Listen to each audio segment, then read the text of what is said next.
Ça, c'est une pizza fait maison par moi en plein confinement. Non, je suis trop fort. C'est ça que j'appelle liberté individuelle, indépendance. Quand on a besoin de personne. Et ça, c'est du jus. C'est un smoothie, excusez-moi. Une combinaison de papaye, ananas, banane et coconut milk. Mon Dieu. Et un zeste de vanille. C'est un killer. Ça, il faut prendre. C'est très bon pour la santé, c'est bon pour l'intellect, c'est bon pour les cellules, c'est bon pour les neurones. On en a tous besoin. Il faut en faire un système de vie. C'est merveilleux. Moi j'adore j'adore la bouffe, hein, les bonnes choses. Je mange beaucoup, enfin pas beaucoup en une fois. Je mange peut-être 5-6 fois par jour, mais des petits plats. C'est merveilleux. Et en parlant de jus et des smoothies, il y a une dame qui nous a écrit il y a peut-être 2 semaines, qui fait des jus, je crois, de manière professionnelle. Si vous êtes là, laissez un commentaire. Maintenant que je m'en souviens, laissez un commentaire et l'administrateur va le mettre dessus. D'accord? Comme ça, tout le monde pourra peut-être aller jeter un coup d'œil, voir ce que vous faites. Ok. Alors, comment ça se passe? Je me régale. Je ne vous cache pas. C'est merveilleux. Ça fait du bien. Alors, le processus est difficile, mais la finalité, impeccable. La vanille à la fin. Donc voilà. En parlant de vanille, ça me fait réfléchir. Tellement de choses qui arrivent. Est-ce que vous savez qu'aux États-Unis, à un moment donné, on ne pouvait pas... il n'était pas autorisé à la communauté afro-américaine de déguster une glace à la vanille. C'était interdit aux Noirs. Le ice cream à la vanille. Interdit aux Noirs. Seulement en un seul jour, tout l'an, le 4 juillet, au jour de l'indépendance des États-Unis. C'est le seul jour où un Noir pouvait manger ou jouir d'une crème glacée à la vanille. Injuste, hein? Les gens oublient vite, hein? Les gens oublient très vite. Enfin, beaucoup de gens ne sont pas informés. On parle de mondialisation, les gens oublient très vite. Il n'y a même pas 100 ans. Voilà. Ouais. Ce genre d'histoire, personne n'en parle. En tout cas, pas en Occident. On s'attend à ce que ceux qui sont informés oublient avec le temps. Et ceux qui ne sont pas, ne soient pas informés du tout. Voilà. Il faut enterrer tout ça. Ça fait partie du passé. Voilà. On est en 2020. Vive la mondialisation. Rien ne s'est passé dans le passé. Voilà, on vous aime. Et pour en savoir plus, je pense que c'est important. Tout commence à l'île de la Réunion. Réunion, l'île, pour ceux qui ne savent pas, c'est l'île à côté de Madagascar, juste à côté de Madagascar et de l'île Maurice. Nos frères, ils sont aussi africains. Ouais. Il s'y passe beaucoup de choses. En 1829, naquit à Sainte-Suzanne, la Réunion, Edmond Albus, fils d'un esclave qui, à sa naissance, perdait sa mère. Donc sa maman est morte très peu après sa naissance. Et comme vous savez, il a été abandonné aux mains du maître. La Réunion a été colonisée par les Français. Donc un maître français prit charge du petit qui devenait directement sa propriété privée. Edmond Albus n'a jamais connu son père, malheureusement. Il était donc un petit orphelin entre les mains du maître. Travailleur, un petit jouet à la maison, quoi. Vous voyez, un peu comme votre petit chat ou chaton. Ouais.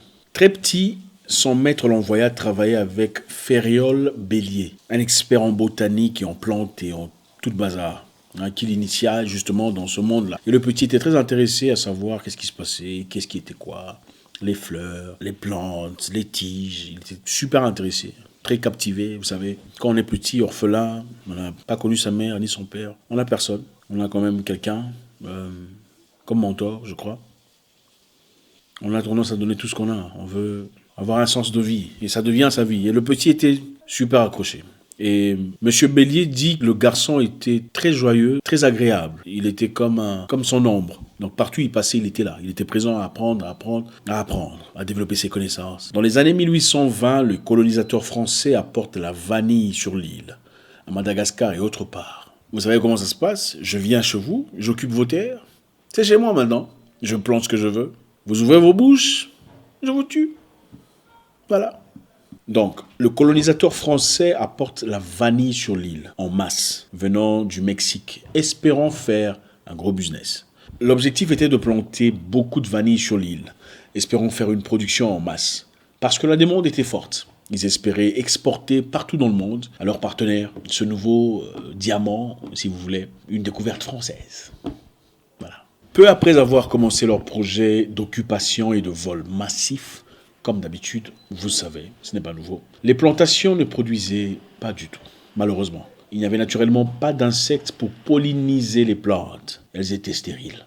Pour ceux qui ne savent pas ce qu'est la pollinisation, je sais que vous savez tous, vous êtes très intelligents, on le fera quand même. Les plantes pour produire des fruits doivent passer par un processus impératif de pollinisation.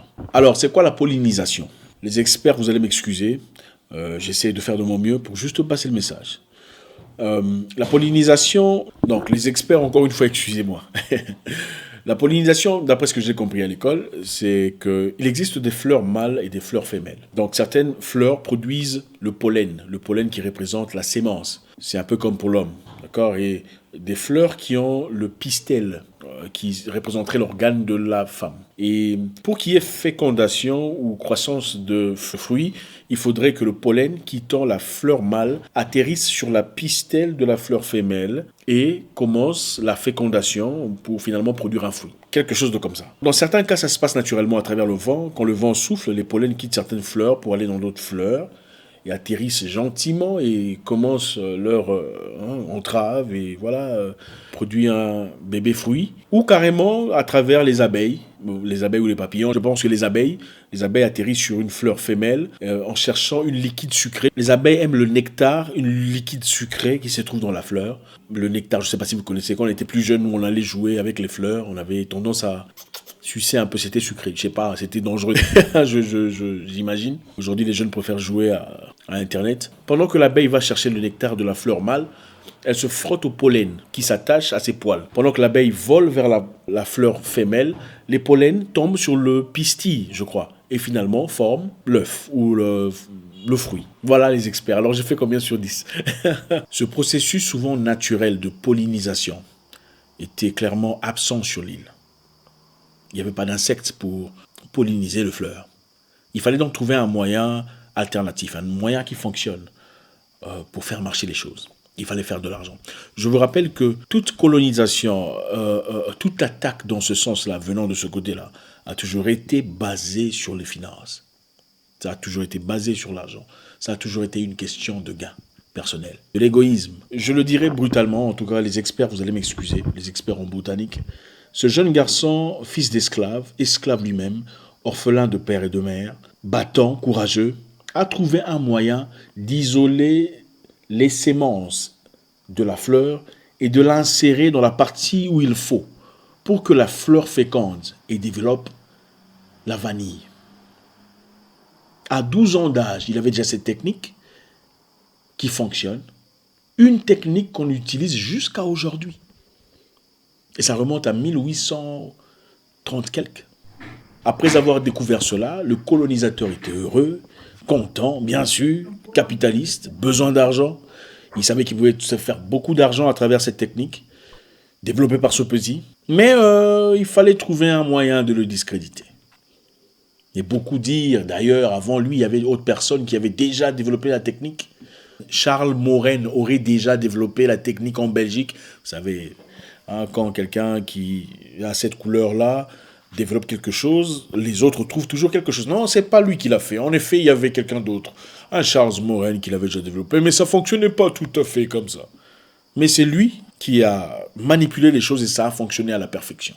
Et c'est la technique de ce jeune esclave qui est utilisée jusqu'à aujourd'hui pour produire de la vanille. Discrédité, quelque temps après, il a été jeté en prison, accusé de vol de bijoux, vrai ou faux, et où il passera 5 ans de sa vie derrière les barreaux, le temps qu'on produise la vanille. Il a été gracié plus tard pour avoir fait quelque chose de grand. Mais il fallait quelque chose de différent. Le nom Edmond Albus a une signification. Albus veut dire blanc. Donc il fallait blanchir Edmond Albus d'une certaine façon.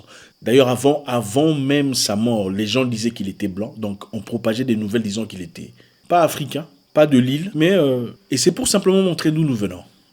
C'est bien triste. Les États-Unis d'Amérique a connu des moments très complexes. Pendant très longtemps, les Américains n'avaient pas droit, les Noirs américains n'avaient pas droit de déguster de la crème glacée à la vanille.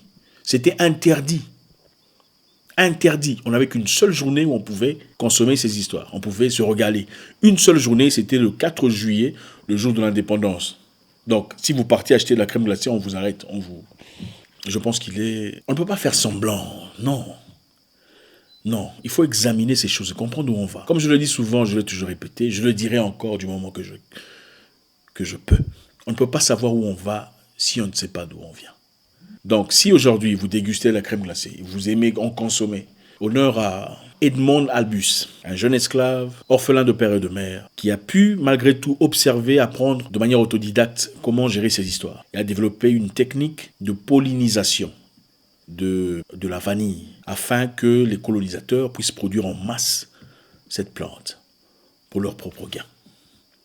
Donc peu importe où vous êtes aujourd'hui dans la vie, on a tous quelque chose, quelque part. Tout le monde naît nu, mais personne ne naît démuni.